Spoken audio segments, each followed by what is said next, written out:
আজকের এই কাহিনী শুরু হচ্ছে রিমি নামে একটা মেয়েকে কেন্দ্র করে।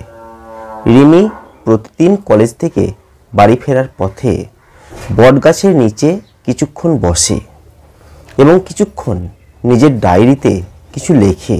রিমির চোখে থাকে এক রাস স্বপ্ন আর মনে একটা অজানা আশা।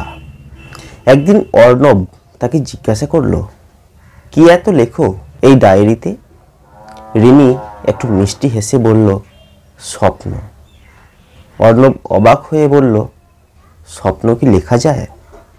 রিমি মাথা নাড়ল, হ্যাঁ লেখা যায়। আমি আমার ভবিষ্যতের গল্প লিখি, যেখানে আমি অনেক বড় হব, মা বাবার স্বপ্নকে পূর্ণ করব আর একজন সত্যিকার ভালো মানুষ হব। অর্ণব মুগ্ধ হয়ে তাকিয়ে থাকলো। সে বুঝল, ভালোবাসা শুধু হাত ধরা বা প্রেমের গল্প নয়।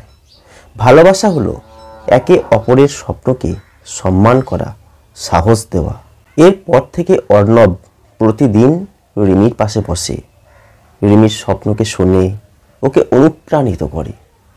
সময়ের সাথে ওদের বন্ধুত্ব আরও গভীর হয়, আর সেই বন্ধুত্ব থেকে জন্ম নেয় এক অপূর্ব ভালোবাসা। আর সেখানে স্বপ্ন সব থেকে বড় সত্যি একটা ব্যাপার হয়ে উঠল।